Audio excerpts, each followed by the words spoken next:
Communication is a two-way street. You need to receive information and you need to share information. Communication is my passion. In my opinion, for the average prepared person, there are six types of communication that you can consider in your communications plan.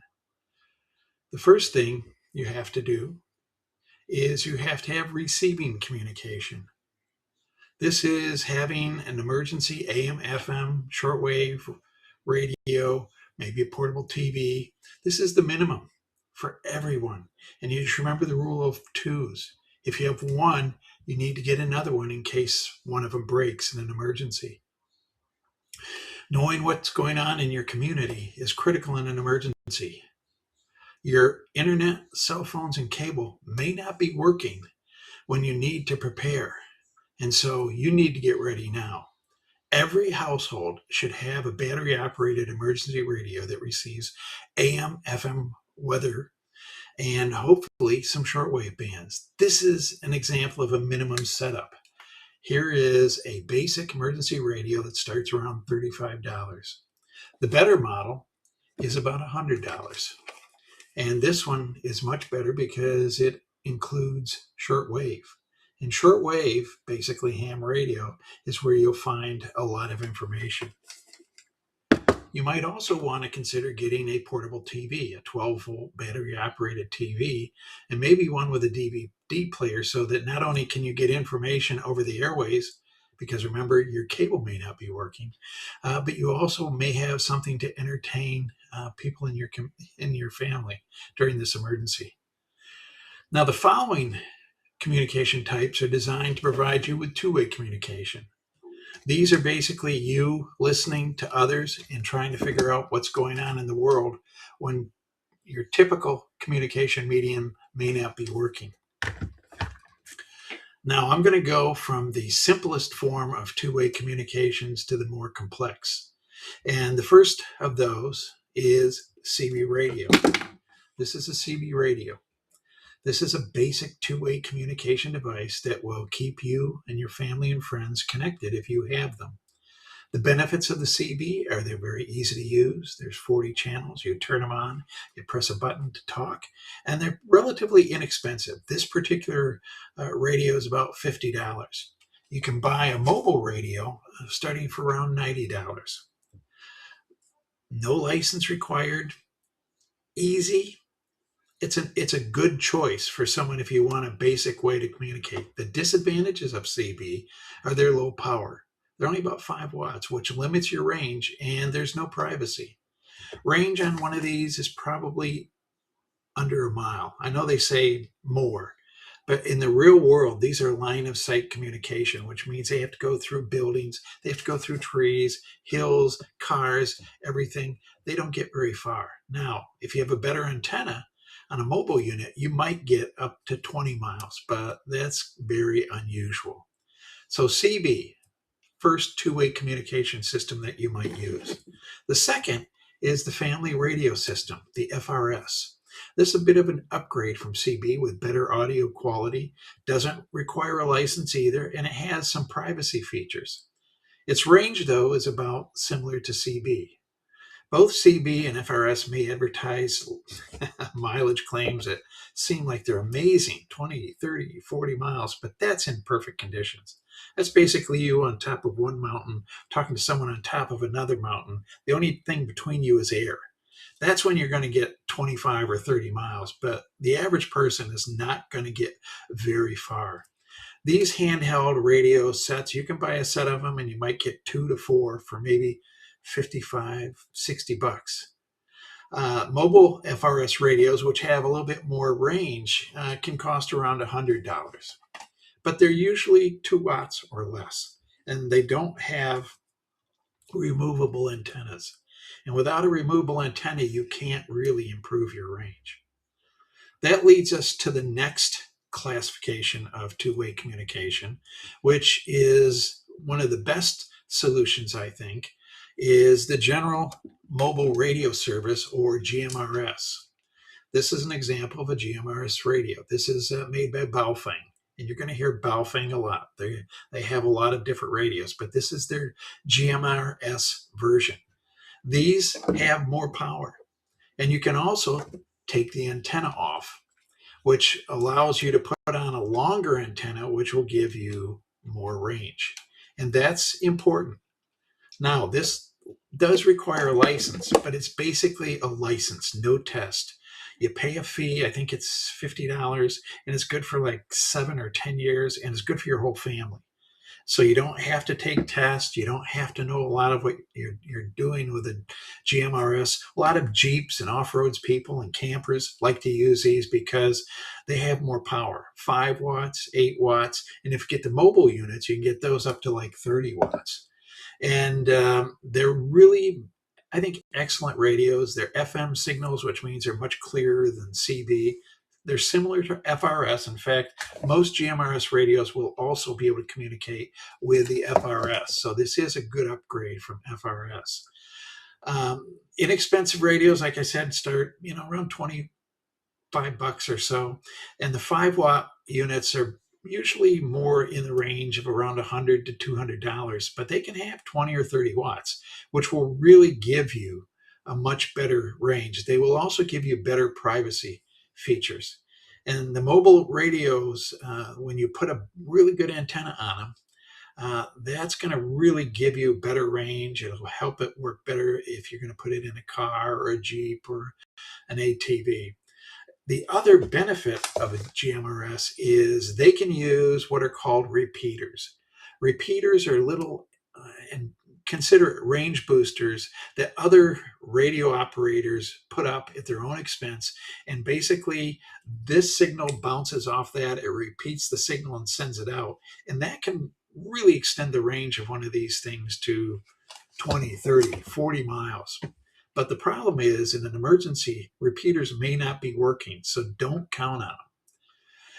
So that's, I think, the GMRS is probably one of the best options for the person trying to prepare and setting up a system to communicate two-way with their family and other people that will help them out in an emergency. Then you come to the next level, and that is the UHF, VHF amateur radios. These are cost-effective and longer range communications because they have more power, and their frequency is such that they do a much better job of penetrating around trees and buildings. They're still not going to have this handheld unit, they're called HTs, probably only going to have a 1 to 3 or 4 mile range in good conditions. But if you get really in a downtown city area, you may be lucky to get a mile. This particular unit has 5 watts. I've seen these going up to 10 watts in these handheld units. When you get into the mobile units, which are the bigger versions of those, they can actually put out 50 watts. And these radios require a license. And this license for the VHF, UHF is called a ham radio license, amateur radio license. I have one. And the first test you take is not that difficult. You do need to study a little bit for it, but most people pass it in their first try. And it's a minimal fee, and the license is good, I think, for 7 years. But in an emergency, these are going to give you the best range, and these are going to have more repeaters. That's going to really get you out. I have used this on a repeater, and literally through a repeater going through the internet, been able to talk to someone in Australia from Orlando. And but that's with a repeater. Remember, in an emergency, if the repeaters are down, this will just be a strong handheld with that 1 to 3 or 4 mile. The mobile units, or if you set them up in your house as a base unit, probably going to get more like 20 miles with a good antenna. Now, some people say, well, you don't need a license. It says you can use them in emergency. Well, an emergency is okay, but you do have to know how to use these. You have to know how to program them. And I'm going to tell you, as a licensed operator, I help support the local repeater network, and I put time and money into it. And most ham radio operators, if they find someone who's not licensed using their repeaters, they are not going to be happy, and they may they may restrict it, or they may take it down, or they may report you. So it's not worth it. It's an easy test. First test, not a problem. If you want help with these, there's local ham radio or amateur radio clubs in almost every community. And many times they offer training classes, and they will help you, tell you how to use these, how to set them up. They'll help you with the repeaters, and they're really good. And I think it's worth the test to get the extra power and the extra quality of a VHF HF radio, UHF radio. Now, the next level, the best level, is what's called the HF, or the high frequency amateur radio. This is truly long range, and it doesn't require repeaters. Basically, HF is not line of sight. CB, FRS, GMRS, and VHF, UHF is line of sight. HF bounces off the atmosphere. And so with HF, you can truly communicate around the world if you have a good setup. Now, HF requires a license, and it requires the next level of ham radio license, which I have. And it takes a little bit more study, but it's worth it because HF radios are more complex.